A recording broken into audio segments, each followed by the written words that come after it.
ٹھیک ہوں، تمہیں دیکھ کر دل خوش ہو گیا۔ سچ میں تو امید ہی چھوڑ بیٹھی تھی کہ کبھی بھائی کی شکل بھی دیکھ سکوں۔ محبت بھری خفگی سے بولی تو مظہر صاحب مسکراتی پیچھے کھڑی ماں زیب کو آگے بلایا۔ ارے بیٹا تم بھی آئی ہو، میں تو تمہیں دیکھ ہی نہ سکی۔ نورجہاں بیگم کی آنکھیں اسے دیکھتے محبت سے چمک اٹھی۔ شفقت سے اس کا سر اپنے سینے سے لگا کر پیشانی چوم لی۔ دیکھ لیجئے میں آ گئی، میں نے کہا نا پپو کہ میں ضرور آؤں گی۔ وہ ان کی لگاوٹ اور چاہت پر کھل کر ہنس پڑی تھی۔ نور بیگم نے اسے دوبارہ اپنے سینے سے لگا لیا۔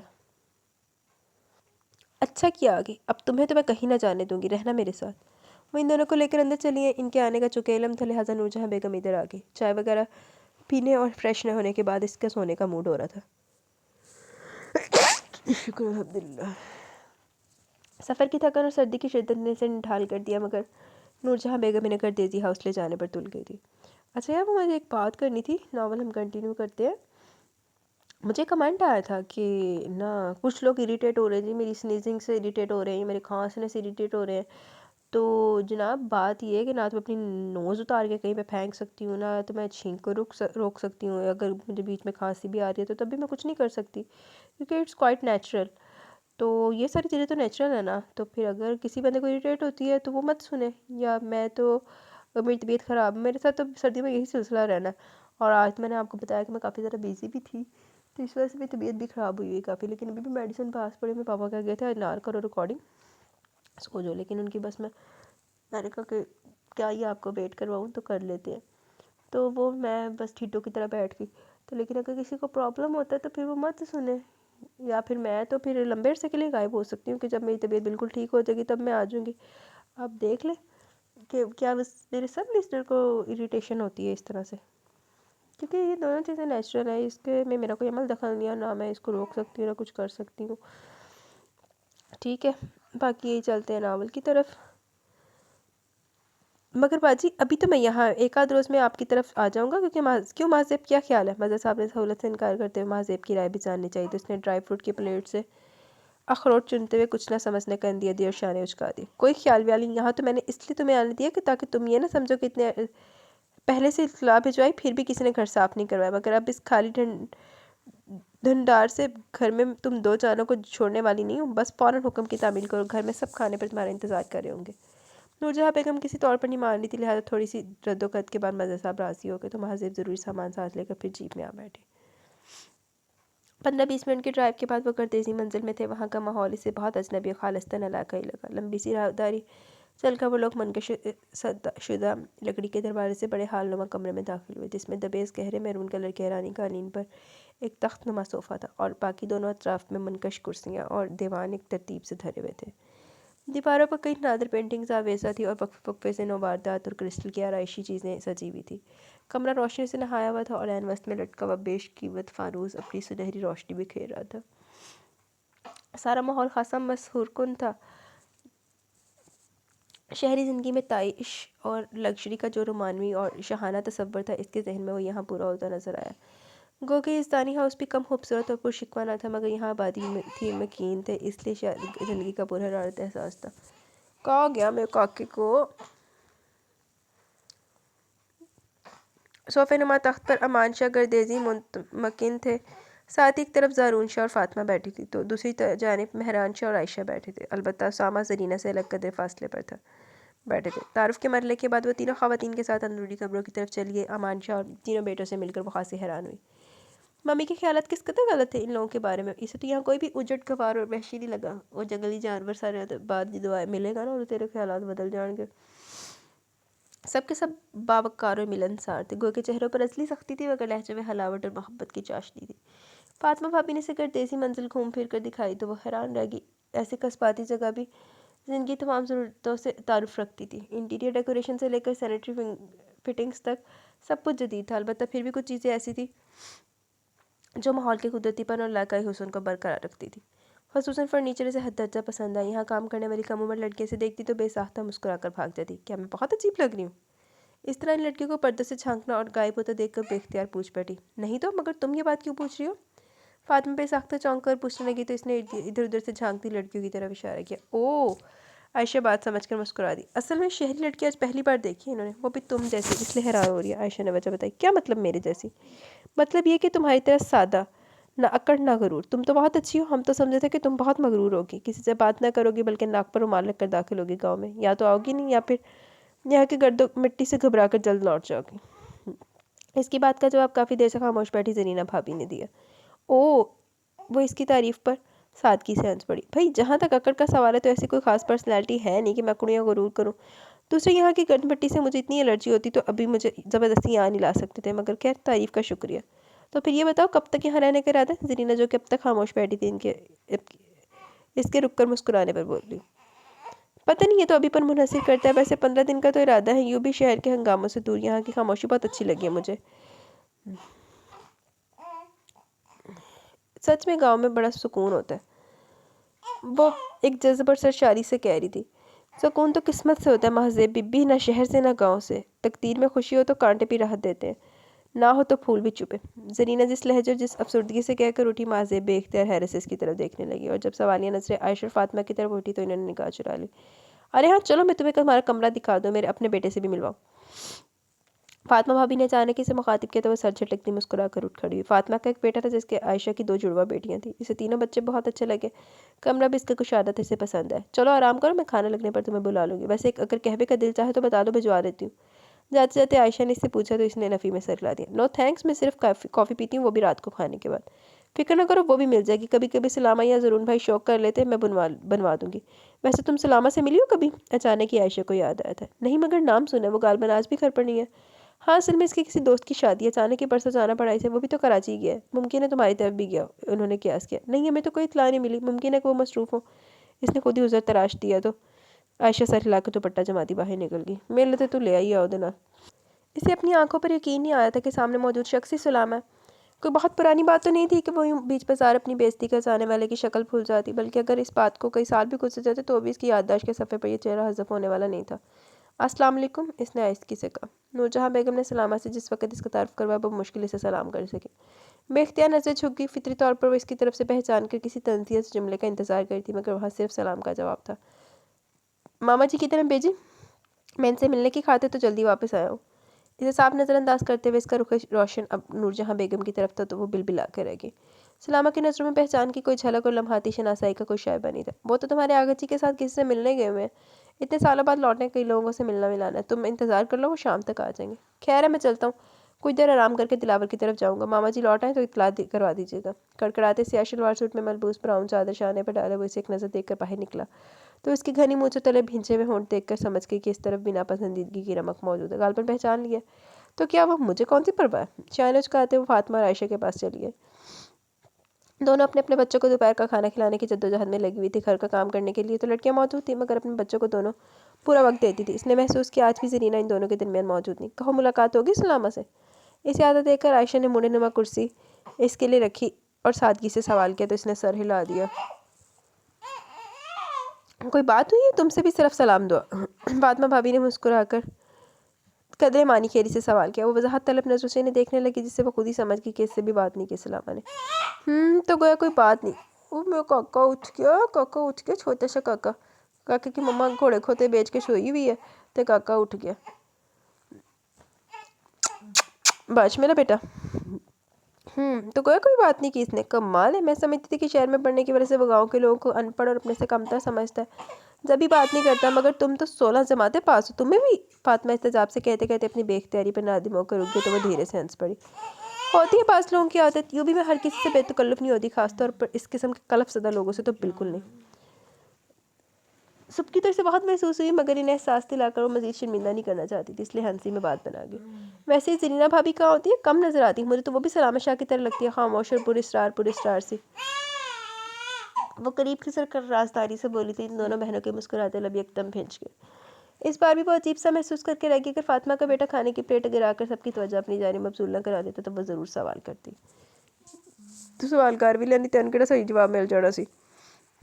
پھر بہت سارے دن ملنے ملانے میں گزر کے اسے حیرت ہوئی تھی کہ ابھی کا خاندان کتنا بڑا اور کس قدر پرخلوص ہے۔ کئی دن لوگوں سے مل کر تو اس نے ابھی کی باقاعدہ شوقی نظروں سے دیکھا۔ یہاں فون کی سہولت موجود تھی، اس لیے لاریب آپی سے بات ہوئی اور وہ حسب توقع تعریفوں کے پھول باندھنے میں ایسی لگی کہ لاریب آپی کو بھی بولنے کا موقع نہ دیا۔ لگتا ہے کچھ زیادہ دل لگ گیا تمہارا وہاں، انہوں نے پوچھا۔ آف کورس آپی، بلیو می، یہاں اتنا مزہ آ رہا ہے کہ بتا نہیں سکتی میں۔ گو کہ سردی زیادہ لگتی ہے مجھے یہاں، مگر میں بہت انجوائے کر رہی ہوں. حیرت ہے، کینیڈا کی سردی ایک دفعہ بندہ برداشت کرے تو پھر اسے کہیں کی ٹھنڈ اثر نہیں کرتی، مگر تمہیں تو خام کا سردیوں کو سر پر سوار کرنے کی عادت ہے. لاریب کو اس وعدے سے ہمیشہ چڑھتی. وہ ایک شال بھی مشکل لینا گوارا کرتی، جبکہ مہذیب کا وارڈروب زیادہ تر گرم کپڑوں سے بھرا رہتا تھا. اور مہذیب میری بہن، میں نے تو آپ پہ بہت ٹھنڈ لگ دی. اچھا خیر، اس بور ٹاپک کو چھوڑیں، یہ بتائیں کہ آپ کب پاکستان آ رہی ہے؟ میں آپ کو یہاں ضرور لاؤں گی، سچ بہت انجوائے کریں گے آپ. اس بارے میں پھر کبھی سوچیں گے. ابھی کے آپریشن کے لیے مجھے 2 ماہ بعد کی ڈیٹ مل گئی. اس دوران پاکستان کے تمام کام مکمل کر کے لوٹ آؤ. سیر و تفریح کا پروگرام انشاءاللہ بعد میں بنا لیں گے. اوکے اچھا، اب میں فون بند کر رہی ہوں، پھر بات ہوگی. لاریب نے فون بند کر دیا تو وہ چند ثانیے وہیں بیٹھی ہے، سوچتی رہ گئی کہ جب چند دن بعد وہ یہاں سے چلی جائے گی تو یہاں کی یادیں سے کتنا تڑ پائے گی. محبتیں بھی بلا بھلائی جا سکتی ہے. چلو جی، 4 دن واسطے لوکاں دے وچ آئی تے اودی یاداں تڑ پاؤਣگیاں اینوں. بی تو اتھے ہی رہ جا، پھر تینوں بہت ہی تڑپ لگے گی. دوسری شام ابھی آغا جی کے ساتھ کسی پرانے واقف کار سے ملنے چلے گئے تو اس نے گاؤں کے چند مناظر کی تصویر کشی کا پروگرام بنا لیا. کیمرہ اٹھائی. جس وقت وہ نور جہاں بیگم کے پاس اجازت لینے آئی، تینوں بہویں وہیں موجود تھی. خیریت، کہیں جانے کا ارادہ ہے مہذیب؟ عائشہ نے اسے کندھے پہ کیمرہ لگائے دیکھ کر قیاس کیا تو وہ سر کے اشارے سے اس بات میں جواب دے کر نور جہاں بیگم کے پاس بیٹھی. مجھے کچھ جگہوں کی تصویریں لینی ہے پھپھو، میں باہر چلی جاؤں؟ نہ بیٹا، اکیلے تو میں تمہیں نہیں جانے دوں گی، اور اس وقت گھر پر تمہارے پھپھا کے علاوہ چاروں بھائی بھی نہیں ہیں. تو کیا ہوا، آپ اللہ یار کو میرے ساتھ بھیج دیجئے. اس نے یہاں کے پرانے بوڑھے ملازم کا نام لیا جو کہ خاصا معتمد تھا. نہیں بیٹا، ہمارے یہاں عورتیں گھر کے مردوں کے علاوہ کسی کے ساتھ نہیں آتی جاتی. تمہیں جہاں جانا ہے میں سلامت سے کہہ دوں گی، اس کے ساتھ چلی جانا. انہوں نے شفقت سے کہا. او نو، سلامت شاہ کے ساتھ؟ وہ دل میں بیزار ہو اٹھی. مگر کوئی بات نہیں مہذیب، ابھی تھوڑے دن میں وہ لوگ آ جائیں گے تو تم چلی جانا. فاطمہ ساس کا معافی الضمیر سمجھتی تھی، اس لیے اسے ٹوکنے کے انداز میں بولی تو اکتاس گئی. پروگرام بنا کر ختم کرنے کی عادت نہیں تھی، اس لیے جو سوچ لیا وہ کر ڈالا. ابھی اور ممی نے بھی کبھی کسی بات سے روکا ٹوکا نہیں تھا اسے. کبھی چلا رے باپی کا لاڈ تھا جس نے نازک مزاج بنا دیا، لہٰذا اس وقت وہ بری طرح کوفت محسوس کر رہی تھی. چلو آؤ، جب تک میں تمہیں ایک ایسی چیز دکھاتی ہوں جسے دیکھ کر تم خوش ہو جاؤ گے. عائشہ نے اس کی بیزاری محسوس کر لی، اس لیے ساس کے اشارے پر اسے لے کر کوٹھی کے پچھلے حصے میں بنے بڑے سے کمپاؤنڈ میں چلی گئی، جہاں 10-15 لڑکیاں بیٹھی ہاتھ سے خوبصورت کشیدہ کاری کر رہی تھی. او مائی گاڈ، اٹس بیوٹیفل.